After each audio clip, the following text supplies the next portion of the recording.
Friday, she'll be replaced by Deputy Press Secretary Karine Jean-Pierre. This Christian Science Monitor discussion is just under an hour.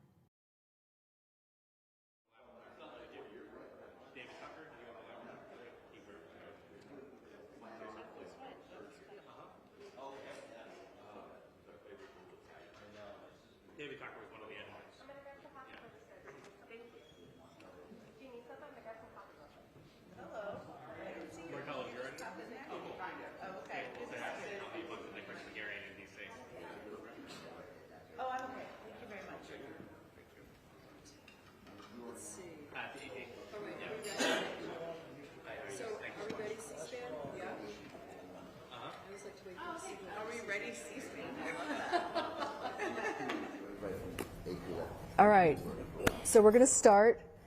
Good morning, everybody. I'm Linda Feldman, Washington Bureau Chief of the Christian Science Monitor.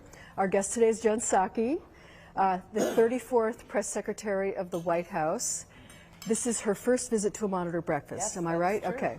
And part of a tradition we have, inviting the outgoing press secretary to appear on the eve of their departure and to share some reflections. Ms. Psaki is a native of Greenwich, Connecticut, an all-state swimmer in high school and a graduate of William & Mary. She's been in political communications pretty much her whole career, including stints at the State Department, working for John Kerry, communications director in the Obama White House, and she's been President Biden's press secretary since Inauguration Day and has stayed on a bit longer than the year that she said she'd do. And tomorrow is her last day at the podium. So again, welcome. Thank you. Now for the ground rules. We are on the record. Please no live blogging or tweeting. In short, no filing of any kind while the breakfast is underway. And there's no embargo once we wrap up at 9:30. We will email pictures and a rough transcript from this breakfast to all the reporters here shortly after the breakfast ends. And as many of you know, if you'd like to ask a question, please send me a signal, and I will call on as many of you as time permits. Now, and I've also, my goal in this is this is not just another press briefing. You've got 2 more to go, right? Yes. 2 to go. You're yes. Counting down. Yeah. This is more sort of reflections on your time in the White House, in this White House. So anyway, I will start. First, if you'd like to make a few, some brief opening remarks, the floor is yours. Sure. Well, thank you for that, and thank you all for the opportunity and for seeing you all this morning. I would first say that, you know, having been here, having worked in a White House before, I have, and worked in the press office and the communications team before, I came into this job knowing and understanding some aspects of it, and but also coming into it at a time where trust in media, trust in institutions had been completely frayed, and recognizing that, like probably no other time in modern history, that part of my job was going to be to try to reestablish and rebuild trust with the public and trust in institutions and trust with the media. Now, when you say that, sometimes people say, well, but you're on different sides. And in many ways, we are. But I think what I've tried to do, and some days I've met this bar and other days I have not, and maybe some of you will remind me of the days I have not, of which there are many, is reestablish the briefing room as a place where there's information shared, where we're peeling back the curtain, where people have an understanding of what the president thinks and cares about, and also setting a tone of respect in the briefing room. Debate is healthy, debate is good, debate is part of democracy. And I would just close by saying that what I remind people of often, but this group is especially relevant for, is that debate in the briefing room and disagreement is what should be happening. That is what we do in the United States. That's what we do in modern democracies. It's not what you see in Russia and China and other places in the world, and that's healthy. So I'm sure I'll have more debates in my last 2 briefings, maybe here today, but I just want to thank all of you, and I'm grateful the President trusted me to do this job, and I also am grateful for the role the press has played in making me better, hopefully, over the last 15 months. All right. Great. Well, thank you very much. So I'll start with a huge softball. So you not often, but you identify yourself as a mom of 2 young humans. I love that, young humans. Just describe sort of your typical day? When do you get up? How has it been for your kids? What do your kids think you do? Yes, sure. Well, my children are 6 and 4, so they do not watch the press briefing. I'm not sure they've ever watched the press briefing. My son may or may not still think I work at the Honda dealership at the top of the street. He loves cars, so I take that as a massive compliment. I would say, and for any of you who are parents, you will maybe relate to this. Before, when I was speaking with the President and the First Lady about this job, because I had worked in a White House before, I was very mindful of knowing if you're going to put your heart and soul into it, which you have to, it is going to be a tax on your family. And that does not matter. I mean, the President is a remarkable supporter of family. If you tell him you have to go to a doctor's appointment, to a soccer game, he may want to know how to reach you, but he's always going to tell you to go. But there's still, you want to be there for the meetings. You have responsibilities. You want to be on the calls on Saturday because that helps you debate or discuss what's going to happen in the weeks ahead. But before, when I was discussing this job, I took my daughter, who's 6, out for ice cream, and she was, I guess, had just turned 5 at the time. And I said, and I'd prepared this speech in my head, and I said, okay, Vivi, so you know how Joe Biden was elected to be president, that nice man, and she's 5, so, you know, you're describing in her terms. I said, he's asked me if I can go help him. And so, but, you know, and I want to do this because it's important for our country, but it's going to be a sacrifice, and that way it's going to be a sacrifice for you, and you're sacrificing too for the country. And I felt really good about myself. I was like, this is very good. And I said, does that, you know, so what do you think? Does that make sense? And she said, not really, Mom. She took another lick of her ice cream. So I would say that for anyone who's children, they know this. Children are very grounding. My children have come to the White House a couple of times. They recognize on some level that I'm playing some role in helping the president, and maybe in the future they'll understand standing up for democracy. But basically in the morning I wake up in the 5s. My kids wake up close to when I wake up. There is no spreading of newspapers out. That's sort of the dream, to see what everybody's written and digest it all. I'm frantically trying to text and email my, the press team about what's coming up, try to respond to reporters.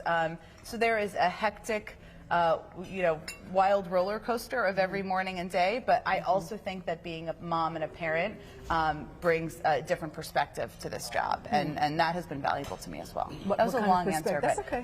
What do you mean by different perspective? I think that, I live in a suburban community outside of Washington, D.C., as many people do. When I have conversations with people on the street, it's not about where the reconciliation bill is. Even in Northern Virginia, it is about, are we wearing masks or are we not wearing masks? When are kids' vaccines going to be available?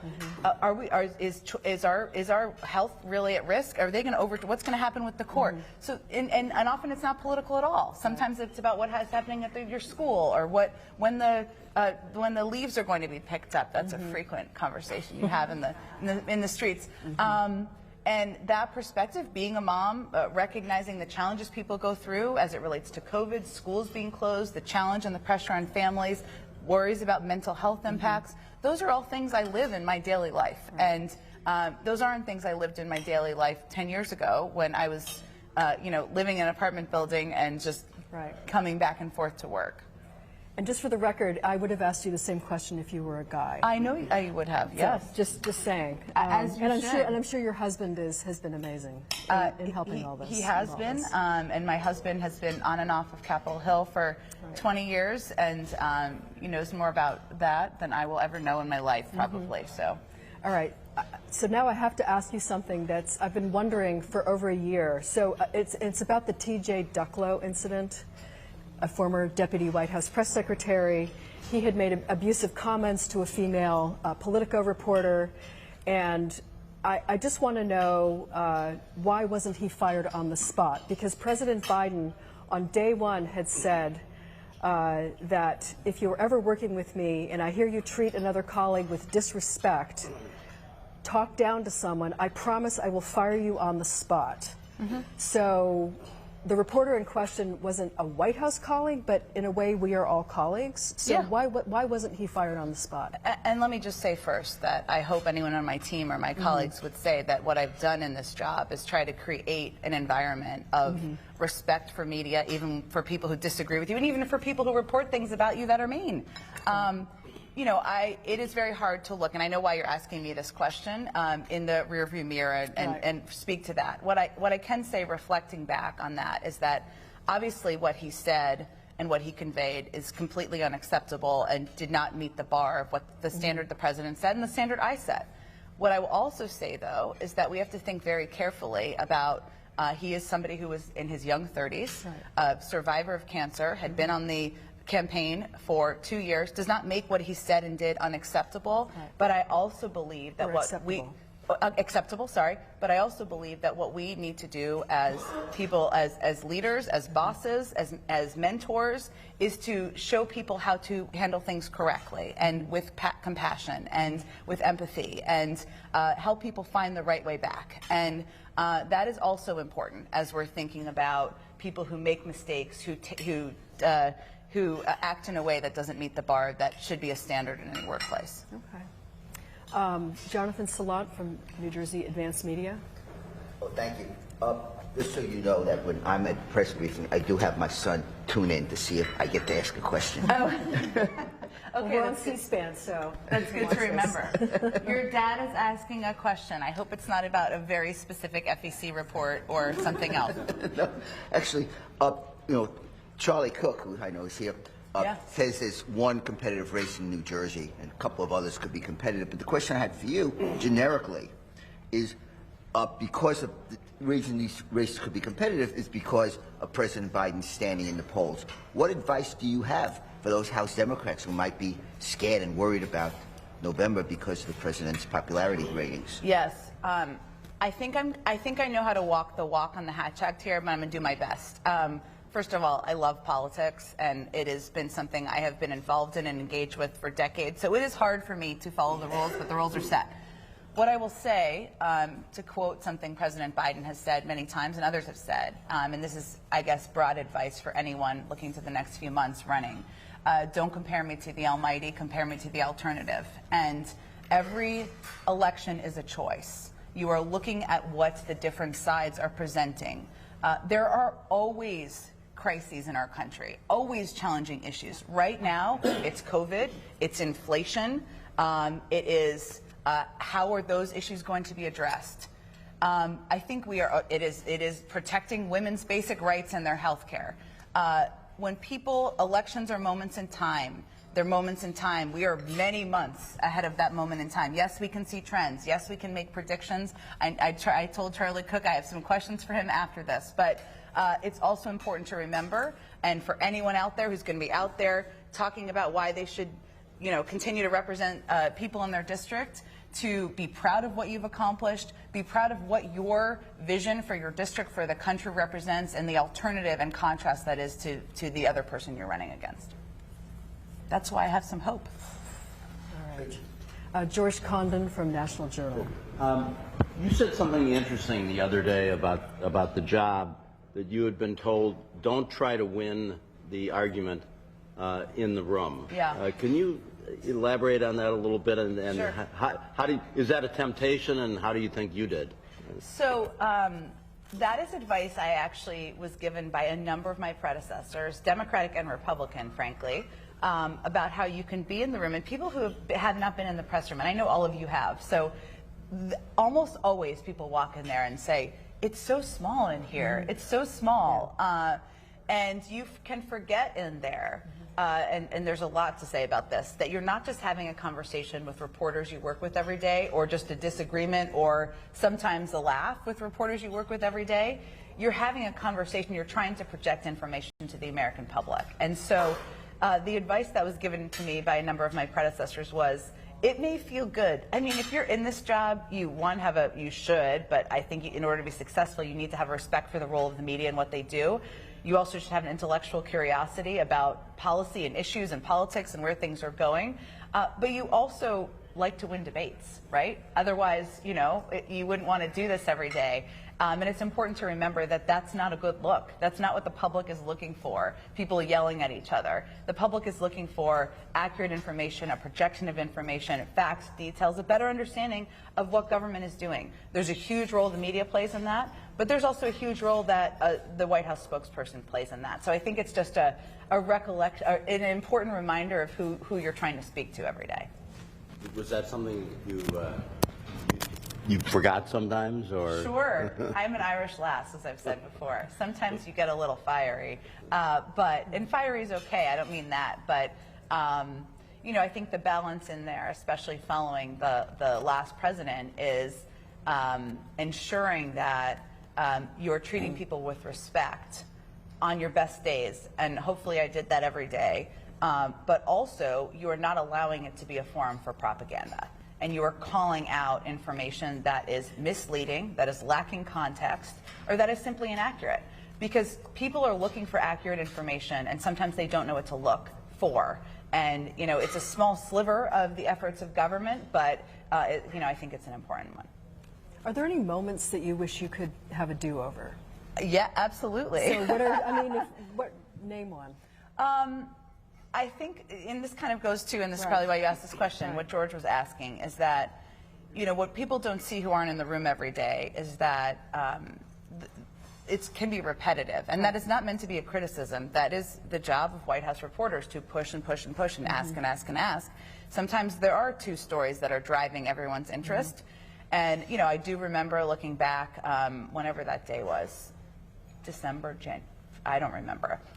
When I was asked about testing. And the truth is, if you look back at the transcript, which I realize no one will, I had said about 9,000 words about what we had done for testing, expanding markets, making 8 tests available, funding and doing it. And I think it was by about the 9th or 10th version of the question that I think I had just hit my limit. And, we're all human, but it is your job to control that urge and to always provide information, context, all the details.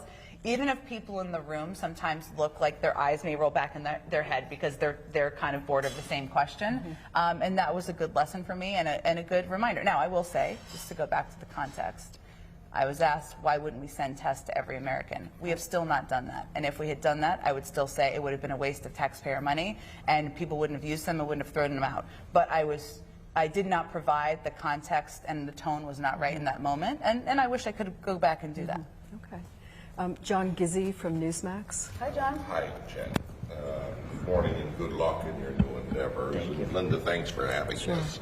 I knew if I waited long enough, I'd get called on. I think I called on you a number of times in there. You do sit in the way back. I will note that the front people, they're very dominant sometimes. So, yes. Okay. Yeah. Glad we understand that. One of the things, what would you say is your biggest disappointment about the time you were there and in the administration in general? What didn't they do that they could have done at this point? That's such a good question. I would first say I'm leaving after 15 months. So everything is not done, right? And there are things that you would have liked to have seen done that are not done yet. And there were many moments, as you all know, where we thought Build Back Better, the reconciliation package, our plan to lower costs, whatever you want to call it, would have been done. And, I do think, and this goes back to kind of an earlier question Linda asked, being a mom and recognizing what the pressures and challenges are on families across the country, lowering the cost of childcare, I would have felt really good about that. I mean, there are days, there's a reason that people are public servants and things they care very passionately about. And so getting that done, yes, would have felt really good. Obviously, hopefully, we'll still do it. There are always moments you look back, because hindsight's 20/20, right? And wish you could have done more or done something in addition. There's no question about that. Tell me more about tell me more about what would be helpful, or what you want to know. No, is there something you wish the administration had done? Is there any disappointment you have with the policy in leaving so far, with the Biden administration's agenda, something that could have been done that wasn't? Well, I think I mentioned a big one that's not done yet, and I wish it was. And Build Back Better. Yeah, and I think looking back, it was necessary to spend a lot of time having meetings in the Oval Office, but that is a difficult way to communicate. It's not an effective way to communicate, and it allows disagreements between members of Congress, which frankly the American public does not care at all about, to dominate what we talked about. And hindsight's always 20/20, but I wish we'd spent more time with the president on the trail. I will say that, and you can do that now, of course, that one of my favorite things to do is to travel with him because he loves it. I've never met anybody who's more of an extrovert than him. It makes me exhausted thinking about it. I mean, he is uplifted by spending hours shaking hands, rope lines, talking to people, engaging. And COVID has made that much more difficult, which I think has made some aspects of it more difficult for him too. And just as a follow-up question, 15 years ago at the same going away breakfast for the late Tony Snow, I asked him, and he warned about there would be a decline in bipartisanship. Yeah. This was after the failure of the bipartisan immigration bill, and said that would be a big disappointment.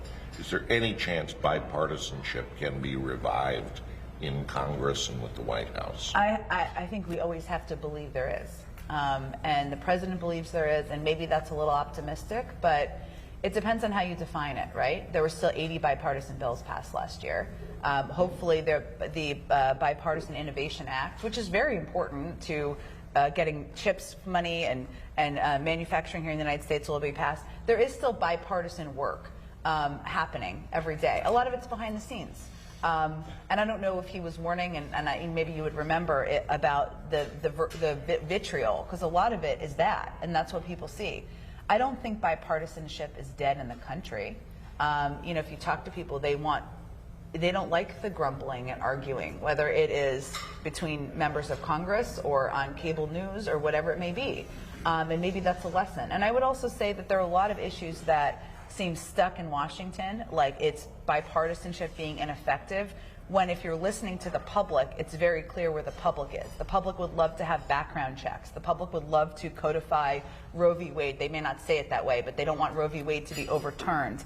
The public would love to have prescription drugs at a lower cost, of course. You can call those bipartisan or just things that the vast majority of the public support. So maybe it's a failure of Washington in some ways, and maybe that's just more about the broken system here. All right, Chris McGarrian from the AP. Hi, Chris. I've seen your transition in your career during my time. Yes. So question about kind of the media more broadly. Yeah. Under the last administration, we sort of revolving door between Fox News and the administration. And now with this administration, Simone has gone on to MSNBC. Your successor used to work for MSNBC, and it's been reported that you might also go work for a network as well. I'm not asking you to confirm that or not right now. But do you see a risk in this growing media divide, and how can that be addressed? Is it being exacerbated by this kind of going in and out of certain media organizations? I think the bigger issue actually is that far too often, and I count ourselves in this, we're having a conversation with ourselves here in Washington. It has nothing to do with what's happening in the country, and that's probably why support for institutions, for the media, frankly, for Congress is as low as it is. And some of that, and I'll just give some examples, and as you know, I'm not really a critic of the press, but look, I think if you look at COVID and COVID funding, COVID funding this is a crisis. We have no plan B. We don't have money to purchase tests, to purchase monoclonal antibody treatments, to purchase Evusheld, to make sure that we have treatments, and free treatments, frankly, for the huge portion of the public who's not going to be in a position to pay for it. And the vast majority of questions I've gotten about COVID over the last several weeks are about the gridiron and about the White House Correspondents' Dinner. And that is not something the American public could give two you-know-whats about. And so sometimes I think the bigger problem is that, and I know a lot of you would love to go travel out in the country and spend time with people, and either it's too hard because the news cycle is so fast, or there isn't budgets, or it's just difficult to get out of the cycle of all the things that we need to cover. And we are guilty of this too. I'm not saying the government or elected officials or spokespeople are blameless here at all, but sometimes we're having a conversation with ourselves. That includes cable too. And I think that's the bigger problem in the country. How do you get out of having that conversation with yourself? Because obviously we've seen a siloing of the media environment. Is that a purely business question, or something that the administration has a role to play in how it addresses the media and how its strategy plays out as well? Yeah, that's a good question, and there are lots of ways to look at this. I mean, the other problem, I think, that there hasn't been enough, and the president thinks, I know this is in my personal capacity, but he's relevant too here, of course, there hasn't been not done enough on is social media platforms and the role they're playing. I mean, you all go out and everybody at this table writes accurate, fact-based stories every day. Maybe we dispute them. Maybe we don't like the analysis or people you quote. Fine, that can be disputed. But the vast majority of people get their information from Facebook, Twitter, other places. And unless there's something we're doing about that to track, then it's going to continue to be divided. And that kind of goes into the same we're talking to ourselves issue, in that if you look at the Twitter demographics, these numbers may be slightly outdated, but the last I remember is that only 20% of the country is on Twitter, and about 90% of the tweets are from about 10% of the people who are even on Twitter. Think of what a small percentage of people are. And Twitter is a major driver of media conversations and narratives, what I get asked in the briefing room, what is on cable news, what headlines are, and it's very opinionated. I mean, I have an opinion. I'm not saying that's a crime. Other people have opinions. That's fine. But that is what is dominating. And until there's something more done about that, I think we have a problem on our hands. Disinfo, I think, is one of the biggest threats to democracy. And that's a big driver of it. Michael Collins from USA Today. Thanks. Jen, you came into the job with quite a bit of government experience, so you had a pretty good idea of what you were getting into. But looking back, I'm wondering, was there any particular part of the job that now you realize that you were totally unprepared for? That is a good question. This is a very funny thing to say. I've worked more in the White House than anywhere else in my career, which is a very, as I'm preparing to walk out of the building, it's very. So I recognize how fortunate I am. But to kind of go to your question, I knew and I had a sense of what the flow of the briefing would be, what information would be needed. And I knew, and I was relatively new to the Biden orbit. I mean, as many of you who have covered him know, I mean, he just had people working for him, which is a credit to him and the First Lady for 5 years, 10 years, 20 years, 30 years, right? And so I knew that developing that relationship with him would be hugely important. I don't know that this was a massive surprise to me as much as it was something that became even more relevant in this particular job. It took me a little bit of time to recognize that sometimes you just have to lay out and be transparent about how difficult the problem is you're facing and how difficult the options are. And you don't always have a good talking point or a good spin. It is sometimes acknowledging this is very difficult, and let me explain to you, we either can do this or we can do this. They're both imperfect and faulted. And I think it took me a couple of months to recognize that was maybe part of my job too. Everything is not rosy. Everything is not going to turn out perfectly. Everything is not without risk consequences. So that is a piece that it took me some time. I had seen with former President Obama, from working for him for so long, also just the difficulty of decision making and how that weighs on people. And when you have these jobs, you do have an up-close seat, of course, to important meetings and decisions and moments, but also to how that weighs on the shoulders of leaders and the difficulty of making those decisions and their humanity too, and I don't know if that shocked me, but because I had witnessed it in some way before, but the weight of what President Biden is facing is in many ways different from what was the end of the former President Obama's last term when I was the communications director, in just COVID and the economy and withdrawal from Afghanistan and Ukraine and a lot of unknowns when you follow a former president, especially one like Trump.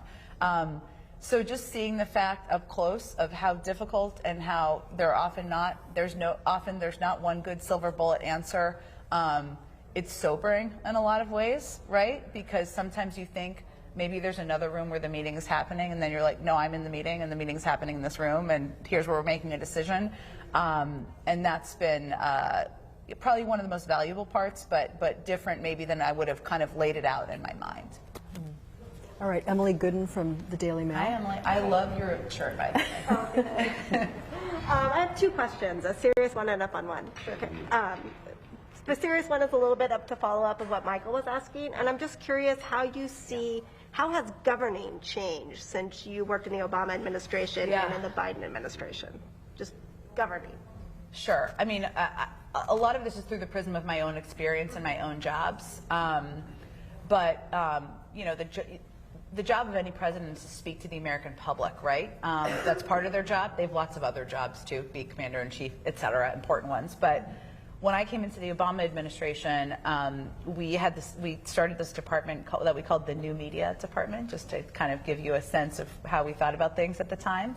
And now I would say the team that does digital content and digital work is, I don't know the exact numbers, but they're at about or around the size of the communications team. That's relevant primarily because I don't think we've quite figured it out yet. No one has yet in government, in terms of how you communicate directly to the public and how you can kind of break through what is definitely a world of disinformation, a very noisy media environment. And some of it is fine-tuning that and making sure. I'm not a big believer in this notion of like you can only do certain types of interviews with certain types of outlets and that's what's presidential or not. I think that's baloney.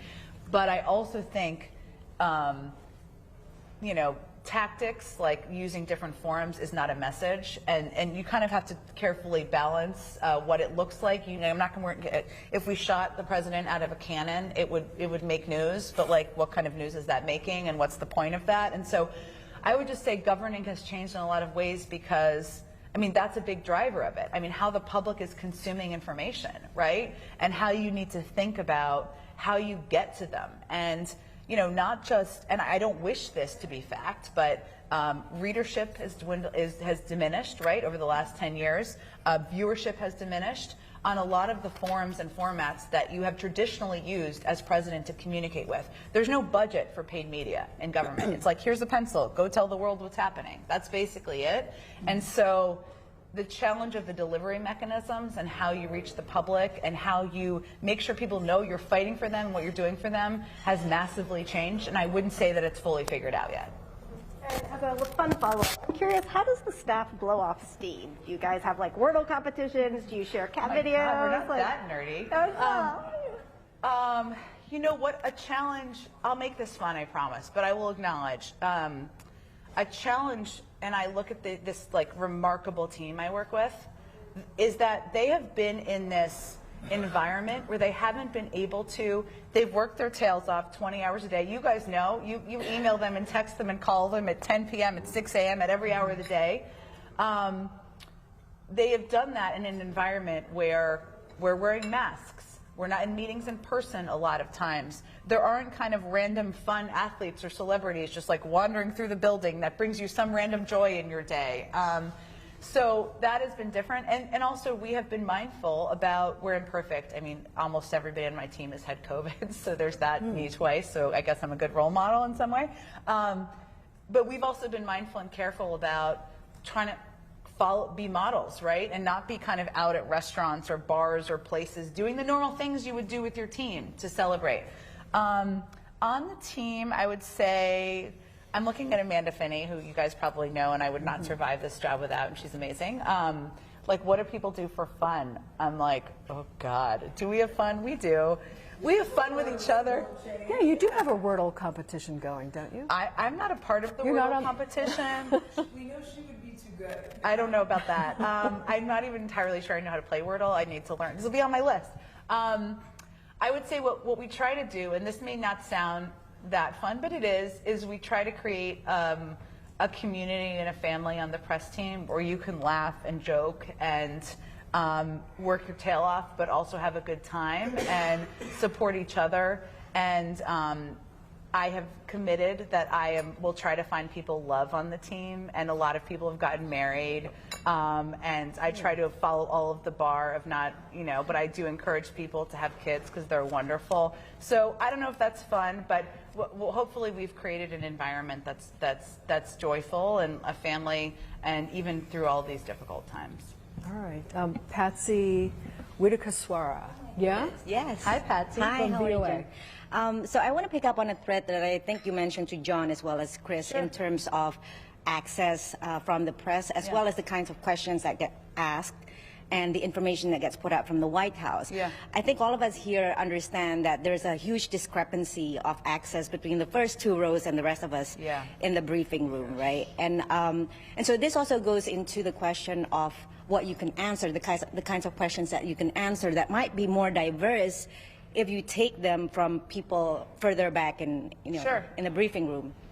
So I guess my question is your press shop aware of this, that this is a problem, first of all, and what advice might you give to Corinne as your successor in order to diversify the questions and also just spread out the access to press a little bit more, and as well as the questions that the president asks when we go out with him to these foreign travels.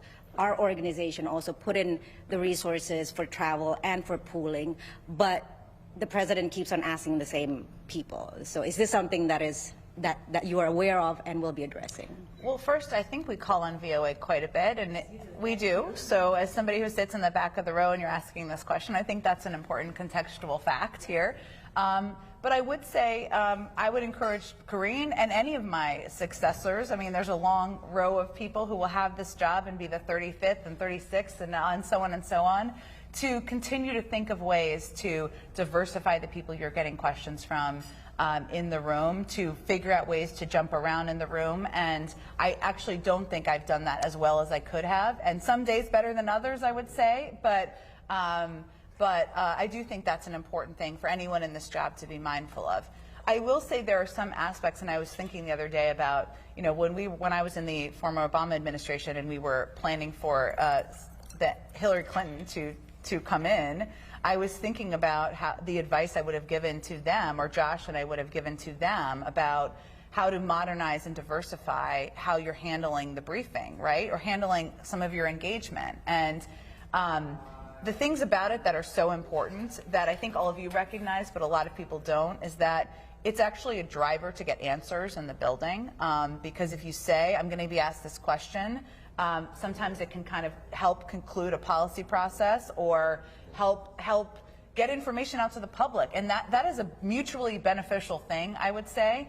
Also, a lot of times, there may be, and you do, Patsy, ask a diversity of questions, as do other people in the back. But oftentimes there's 4 or 5 big stories in a day, and it allows us to kind of hopefully effectively answer, to the best of our ability, those questions. But there are questions about, do you do it every day? Do you do it in different ways? Is it on camera always or off camera? These are never-ending debates, right? And I would say and important ones, because we were coming in at a time where we were following an administration that did not do daily press briefings. I mean, just as a fact, I've done more press briefings than every single Trump press secretary combined, right?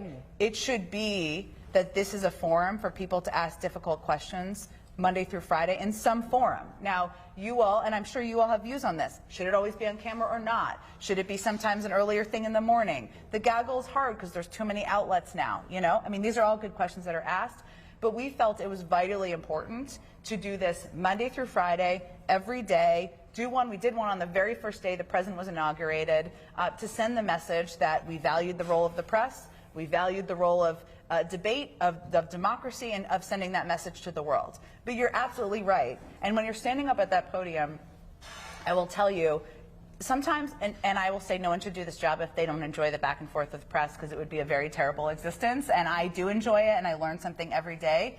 I will tell you, sometimes the time goes really fast, and I'm not blaming it entirely on this, and you look at the clock and it's 45 minutes and you've only made it to 2 rows. And so, there's lots of factors, but I would absolutely, to come around to your question, I would absolutely say to Corinne and to anyone who has this job in the future to think about ways to satisfy the needs of the press and have those daily debates, but also make sure you're getting questions from a diversity of people and voices.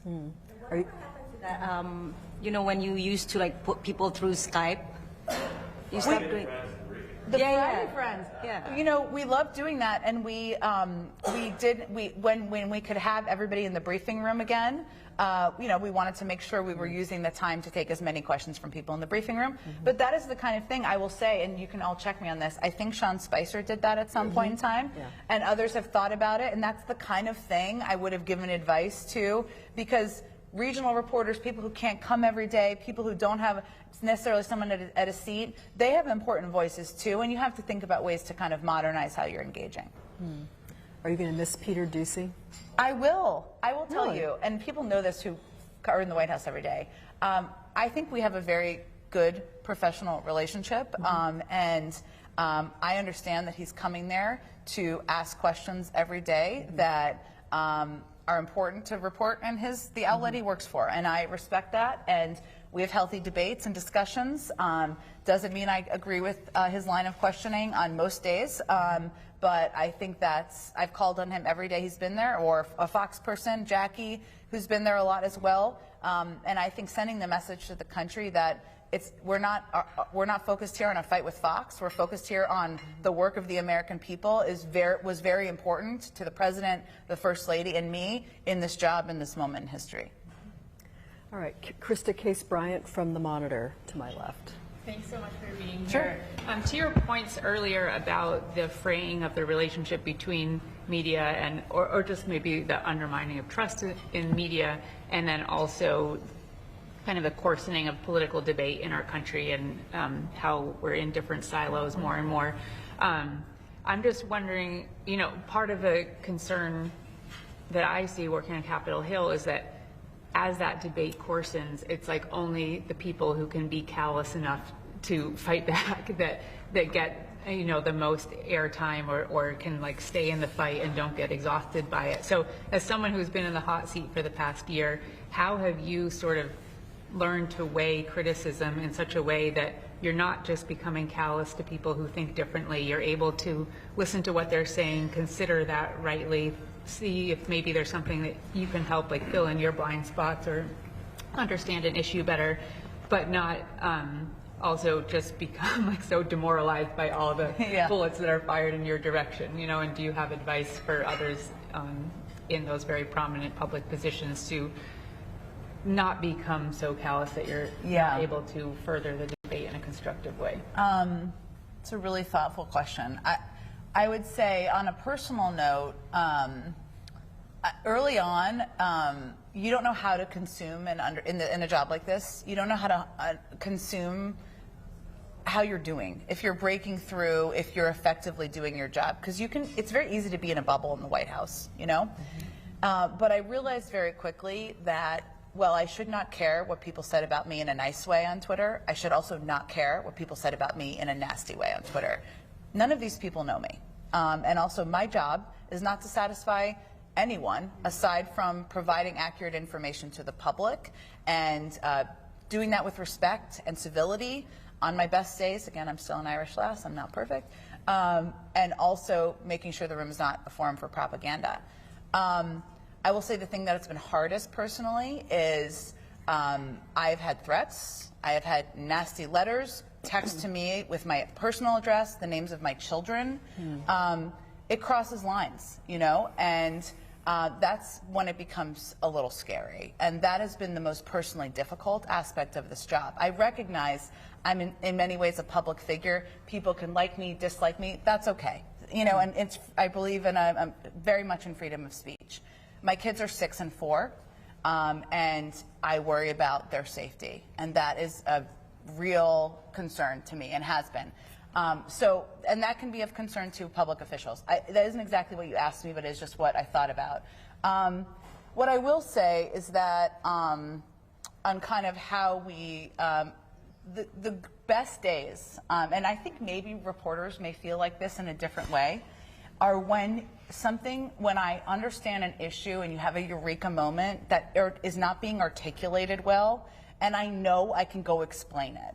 And it is like, I'm ready, let's go do this, you know? Or when something is being misunderstood, and I don't I don't often look at that as people sharing misinfo purposefully. It's often not. Sometimes there's a chain of events that have led people to believe a certain thing about a policy or an issue because of Twitter, because of whatever it may be. And whenever I have in front of me, and I know I can debunk something effectively, and not do it with harshness or meanness, but with facts and details, that is like a natural high. I mean, I love that, because it is a way to break through and share accurate information with people. But I will tell you on the like, how do you ignore the stuff? I think you just have to put blinders on and remember that the only people who know who you are you and people close to you. And my mother said to me, and I gave this advice to Corrine too before she did her first briefing. My mother's a therapist, and so I'm just like the child of a therapist. But she's also kind of got like a hippie vibe. So she said to me before my first briefing, stiffen your spine and keep your feet planted on the ground, and like nobody can waver you, you know? And I don't know why it's making me emotional, because it's my mother. But the point is that in these public jobs, if you're elected official, sometimes, frankly, when you're a reporter nowadays, certainly when you're in my job, people are going to have venom towards you. And I think my approach to date has been to try to block that out and to stiffen my spine and keep my feet planted on the ground and try to be unwavering on what my actual job is. But it is not easy always, especially when it relates to like threats against your kids. Have you had any death threats? Oh, sure. Yes, I've had threats. People coming to my house, people not coming to my house, but people threatening to come to my house, letters, texts. And I'm not saying I'm the first. This is common, and that is what should be alarming to people.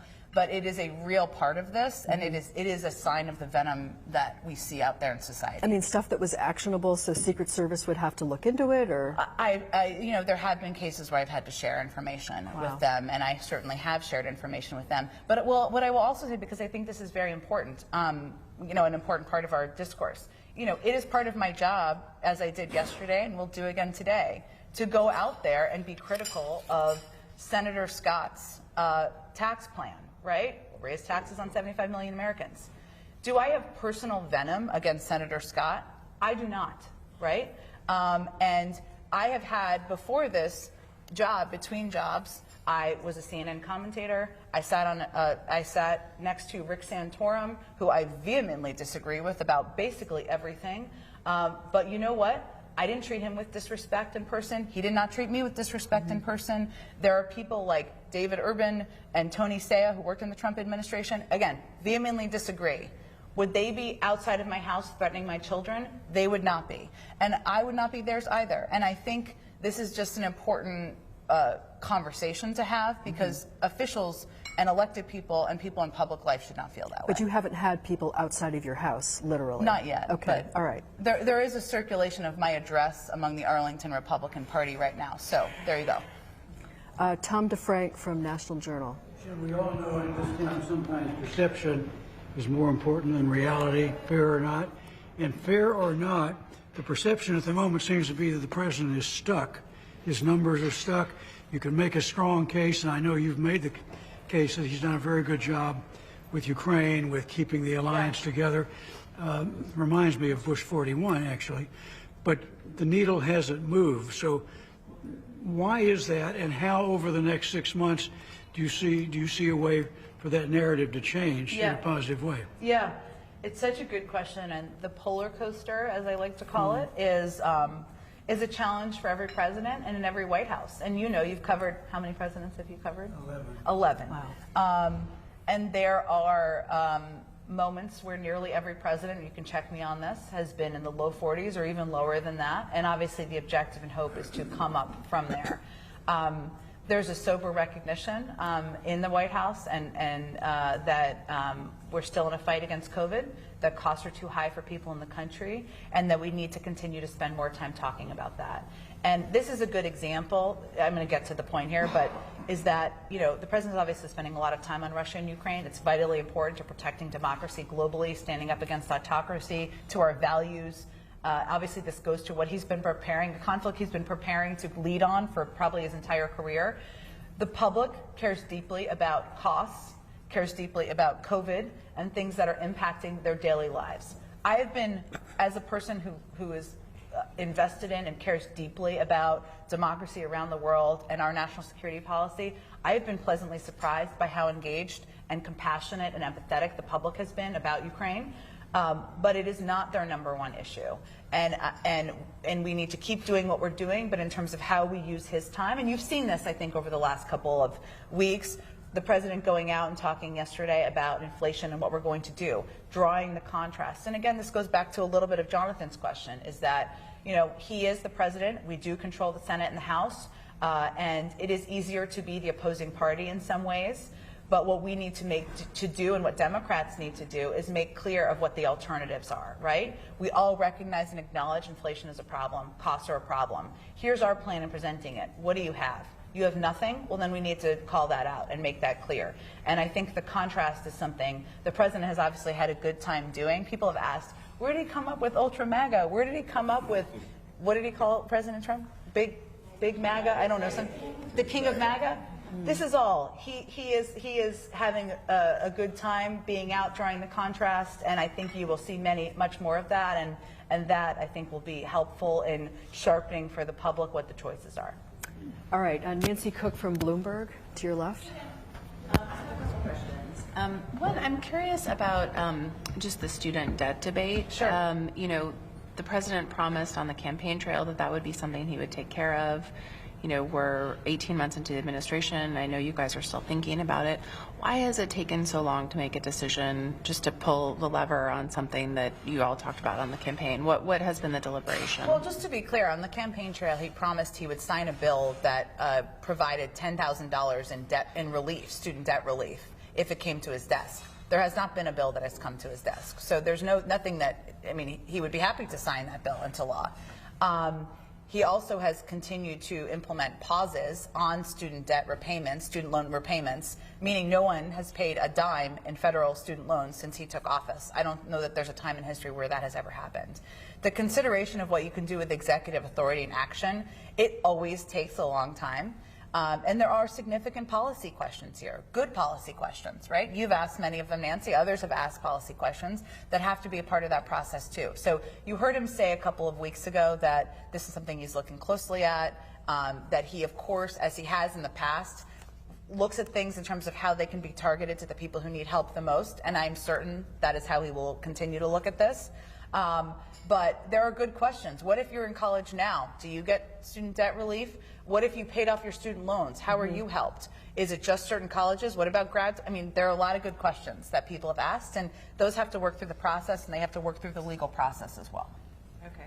And then just, you know, there was criticism maybe like 6 months ago about the idea that the administration often gets bogged down in policy debates. You know, you guys are great at doing the background calls and the fact sheets and Build Back Better and all those things, but the administration has not been as successful in salesmanship. I think James Carville was talking about that in a good New York Times piece. I'm wondering, how do you see that balance at this point, particularly as we head into the midterms? You know, I think you heard the president talk a little bit about this in January at the historically long press conference that you may remember, one of my legacy items. But he recognizes that the best thing he can do for Democrats and for his agenda is to be out there talking about his plans and how he's going to make people's lives better out in the country. There have been some challenges to doing more of it, including the fact in the fall that he was obviously holding meetings and negotiating, which kept him a lot of time in Washington. There have been COVID limitations and challenges to it. There's also been funding challenges at times to doing more. But you've seen him go out a lot more lately. I think you will see him do that a lot more. He is very mindful of this. This is something he talks a lot about privately. Also being out in the country, selling his plans, talking about his agenda, talking to people in the country, in America, who agree with him and disagree with him, brings him a great deal of joy. So I think that is, you will continue to see him do more of that and do more of the contrast you've seen him do over the last couple of days. One last question. The president hasn't really done traditional print interviews. He's sat down with columnists. He's done TV interviews. You know, why is that? I certainly think he could do print interviews in the future, and he certainly takes a lot of questions from print journalists on a weekly basis. And I think you can look to him to continue to do that. I would say this is in the category of things the American public is not spending a second of time worrying about. So I'd note that as well. Okay, one final question. Morgan Chalfant from The Hill. So I wondered what the most important piece of advice you can give to Karine is as she takes over your role, and if there's anything that you expect her to do differently. Well, I'll certainly let her speak for herself on the second part of the question. I will say that I think Karine is going to bring her own style, her own grace, her own brilliance and experience to the job, as every press secretary should. And I'll let her speak to that. I would also say that if I were going to be here another couple of years, I would also make changes. You always want to be evolving and doing the job better. Making sure you are bringing information forward in a clear way, thinking about creative ways to do that. And you always have to make time to think about that, but I would be doing that as well, and I'm certain she'll be thinking about that. In terms of the best advice I could give, I would say that the most important thing you can spend your time doing is two things. Knowing exactly where the president is and thinking where he is on an issue, where he's going on an issue, and asking him a lot of questions. One of your most important jobs in this role is to represent, speak for